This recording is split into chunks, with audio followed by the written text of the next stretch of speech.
This is Phoebe Green and the Locker of Destiny, read and written by me, James Dubern. Click like and subscribe on this video and you can find out when I release more books. All right, we're on chapter 22. It's called What Year Is It? Phoebe shoved the door away from her face and let it crash open against the lawn. She almost cried with excitement. Above her, dark, starless sky. To her right, Perivale, peppered with soft lights from the dorm corridors. Her elbows were bruised and a bump was forming on the back of her head, but despite her injuries, she soaked up the scene with a smile on her face. A girl in her own time-hopping kayak, one she had crafted with her own hands nonetheless, had battled the rapids and made it from 1995 to 2025. Yes, she said, punching the air with her fist. A bright light pierced the darkness. Phoebe looked at it with immediate regret. She put her arm up to cover her eyes and listened to the footsteps stomping across the lawn towards her. The light got brighter until she could feel the warmth of it on the back of her forearm. "What year is it?" Phoebe shouted. "Huh?" said a voice low and grunty. Phoebe pushed the torch away, but her vision was all flashes of purple which moved when she blinked. Eventually she could make out the shape of a person and an outstretched hand. "What year is it?" she asked again. "It's 1995, came a West Country voice, "and you, young lady, are in a whole world of trouble." Phoebe sat up. She could smell aftershave and perhaps beer. "Did you say 2025? She asked wishfully. She took the man's hand and he pulled her out of the locker, which was laying face up on the lawn outside Perivale. It was Mr. Grayson, she realised. And not a really old version of him, but the one she saw every morning from her window. Her brain wrestled with the two realities, unable to accept the cold and awful truth. "No, silly, it's 1995. Oh, you're the greenhouse girl," he said, recognising Phoebe.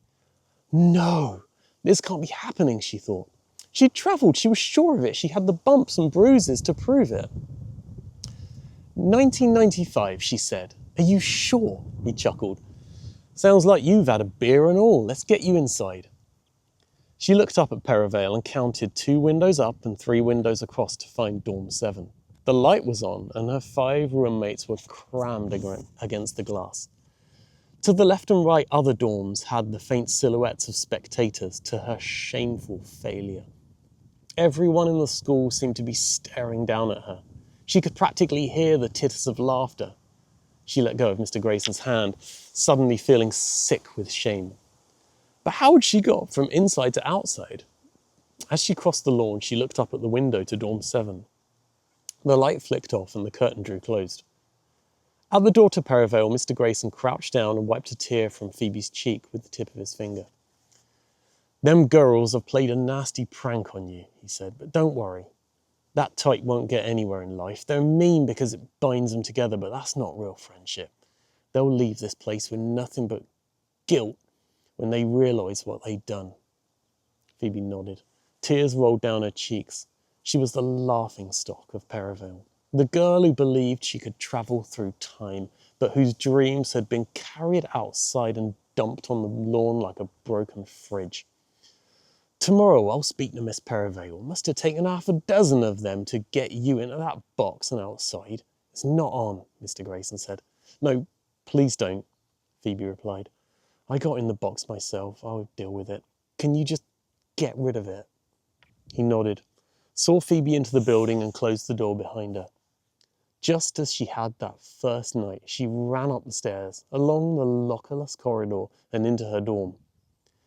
The room was dark and quiet, but buzzed with nervous energy. "It's okay," whispered Alice.